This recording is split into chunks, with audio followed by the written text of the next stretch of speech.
UP की मुस्लिम politics को लेकर जल्द ही आ सकती है कोई बड़ी खबर। ये सियासी चर्चाएं तेज हैं। एक मुलाकात की चर्चा के साथ। नमस्कार, आप देख रहे यूपी तक और आपके साथ मैं हूं सुषमा।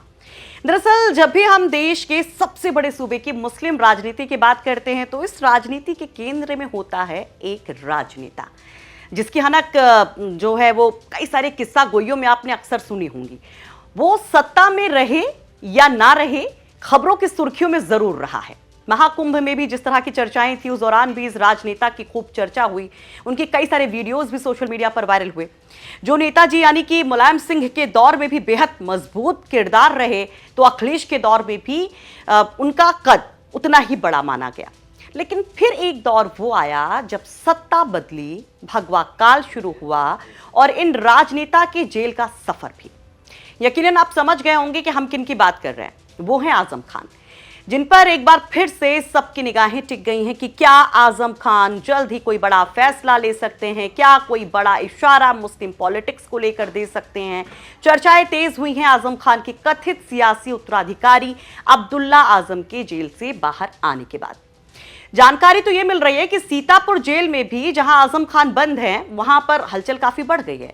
और अब जो खबर आ रही है वो ये है कि आजम खान से मिलने जा सकते हैं अब्दुल्ला आजम।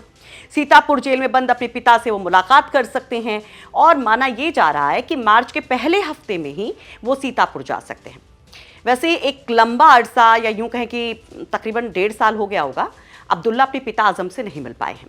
वजह दोनों का अलग अलग जेलों में रहना। एक और आप जैसा देख ही रहे हैं, आजम खान सीतापुर जेल में बंद हैं, वहीं दूसरी तरफ अब्दुल्ला आजम की अगर बात की जाए तो वो हरदोई जेल में बंद थे और अभी कुछ दिन पहले ही वो जेल से बाहर आए हैं। अब जब अब्दुल्ला जेल से बाहर आए हैं तो ये कहा जाने लगा कि वो पिता आजम से मिलने जाएंगे। हालांकि अब तक ये मुलाकात नहीं हो पाई और इसके पीछे कुछ टेक्निकल इश्यूज को बताया जा रहा है। दरअसल जिला कारागार के अगर आप नियम को देखें तो किसी भी बंदी से 1 महीने में सिर्फ 4 मुलाकातें हो सकती हैं। और अगर फरवरी महीने को देखें तो आजम खान की पत्नी तंजीम फातिमा, उनके बेटे आजम अदीब और 2 बाकी लोग मुलाकात कर चुके हैं। और इसलिए हरदोई जेल से रिहाई के बाद फरवरी महीने में अब्दुल्ला की आजम से जेल में मुलाकात नहीं हो पाई, ये कहा जा रहा है। अब कयास ये लगाए जा रहे हैं कि मार्च के पहले हफ्ते में, यानी कि कल से, अब क्योंकि 1 मार्च शुरू हो जाएगा, तो अब्दुल्ला आजम सीतापुर जेल कभी भी पहुंच सकते हैं अपने पिता से मुलाकात के लिए। ऐसे में ये मुलाकात न केवल पिता और बेटे के लिहाज से, मानवीय पहलुओं से काफी महत्वपूर्ण है, बल्कि उससे भी ज्यादा अहम मानी जा रही है सियासी तौर पर। क्योंकि आजम और अब्दुल्ला के जेल में जाने के बाद से आजम की सियासी विरासत को मानो एक झटका सा लगता दिखाई दिया। और नजीर के तौर पर आप रामपुर का लोकसभा का चुनाव भी देख सकते हैं। और इस दौरान आजम खान की बेचैनी और नाराजगी भी देखने को मिली थी। अभी कुछ वक्त पहले की बात है जब आजम खान के करीबी उनसे मिलने जाते हैं और उसके बाद एक खत सोशल मीडिया पर वायरल होता है जिसमें इंडिया अलायंस पर मुसलमानों को ठगने का आरोप लगाया जाता है। आजम खान की तरफ से वो बड़ा संदेश माना जाता है। वहीं चंद्रशेखर आजाद भी देखिए कि किस तरीके से मुलाकात लगातार करते रहते हैं। कभी परिवार से मिलते हैं, कभी आजम के बेटे से मिलने हरदोई जेल जाते हैं। और अब जो आपने तस्वीर देखी थी कि इधर लोकसभा चुनाव की वोटिंग होती है और नेक्स्ट डे वो सीतापुर भी पहुंच जाते हैं आजम खान से जेल में मुलाकात के लिए।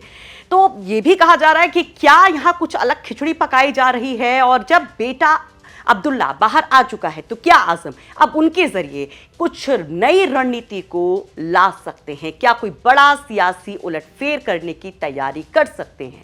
वैसे आपको क्या लगता है? अपनी राय कमेंट बॉक्स में जरूर रखिए और ये भी बताइए कि क्या आजम वाकई में समाजवादी पार्टी से नाराज है, जिस तरह की चर्चाएं चलती रहती हैं बीच बीच में, या फिर ये सिर्फ एक सियासी प्रोपोगेंडा है? आपके लिहाज से ऐसा क्या है जो आपको लगता है कि आजम वर्सेस अखिलेश हो सकता है, या आजम विद अखिलेश हो सकता है, या फिर अब्दुल्ला उनके लिए क्या सियासी जमीन अब आगे दिखाई देती है? कमेंट बॉक्स में जरूर बताइए हमें। फिलहाल के लिए यूपी तक देखते जाइए।